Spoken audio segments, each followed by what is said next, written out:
गांव के छोटे से घर में रहने वाली माँ की आंखें हर रोज उसी रास्ते को निहारती थीं, जिससे होकर उसका बेटा राजू शहर गया था।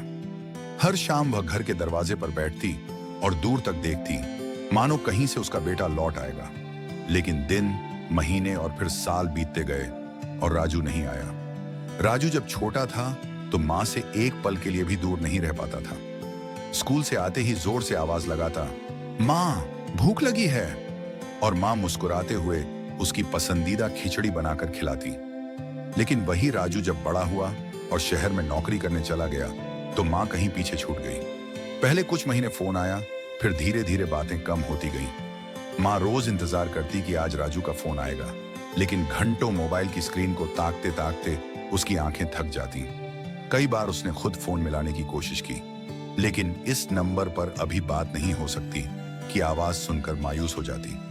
राजू अपनी जिंदगी में इतना व्यस्त हो गया था कि उसे पता ही नहीं चला कि माँ कितनी अकेली हो गई थी। उसकी तबीयत भी अब पहले जैसी नहीं थी। एक दिन माँ ने कांपते हाथों से एक चिट्ठी लिखी, बेटा कैसे हो, बहुत दिन हो गए, तेरी आवाज सुने बिना जी नहीं लगता। तुझे तेरा बचपन याद है, जब तू स्कूल से लौटते ही कहता, माँ भूख लगी है, और मैं तुरंत तेरी पसंद की खिचड़ी बना देती थी। अब मैं अकेली हूं, पर कोई यह पूछने वाला नहीं कि भूख लगी है या नहीं। बहुत कमजोर हो गई हूं बेटा, अब ज्यादा दिन नहीं रह पाऊंगी। एक बार आकर मिल जा, नहीं तो यह मलाल लेकर दुनिया छोड़ दूंगी कि तेरा चेहरा आखिरी बार भी नहीं देख पाई। चिट्ठी लिखकर माँ ने पास के पोस्ट ऑफिस में जाकर उसे भेज दिया। वह डाकिये से बार बार पूछती, कब पहुंचेगी बेटा के पास। डाकिया मुस्कुराकर कहता, बस 2-3 दिन में पहुंच जाएगी माँ जी। माँ की आंखों में उम्मीद की चमक थी कि अब उसका बेटा जरूर आएगा। वह रोज घर के दरवाजे पर बैठकर राह तकने लगी, लेकिन दिन बीतते गए और कोई नहीं आया। राजू को मिला माँ का खत शहर में। राजू अपनी ही दुनिया में मस्त था। एक दिन ऑफिस से लौटते वक्त उसे डाकिये ने माँ का खत दिया। लिफाफा देखते ही वह ठिठक गया। माँ का कांपता हुआ हाथ साफ दिख रहा था। उसने बेचैनी से लिफाफा खोला और पढ़ना शुरू किया। अब ज्यादा दिन नहीं रह पाऊंगी। यह शब्द पढ़ते ही उसकी आंखों से आंसू गिरने लगे। उसे एहसास हुआ कि उसने मां को कितना नजरअंदाज कर दिया। उसकी आत्मा उसे कचोटने लगी। वह बिना देर किए टिकट बुक कर गांव जाने की तैयारी करने लगा। रास्ते भर उसे मां की यादें सताने लगी। वह बचपन में कैसे मां की गोद में सिर रखकर सो जाता था, कैसे मां ने हर मुश्किल वक्त में उसे सहारा दिया। और आज जब मां को उसकी जरूरत थी, वह उसके पास नहीं था। बहुत देर हो गई थी। जब वह गांव पहुंचा तो घर के दरवाजे पर ताला लगा हुआ था।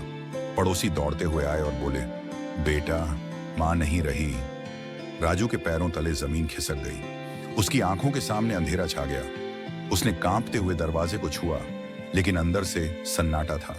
मां मैं आ गया, मां। लेकिन अब कोई जवाब देने वाला नहीं था।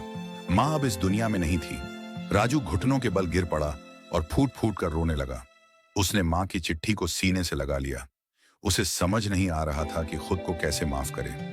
मां ने तो बस उसका इंतजार किया था और वह इतना भी नहीं कर सका।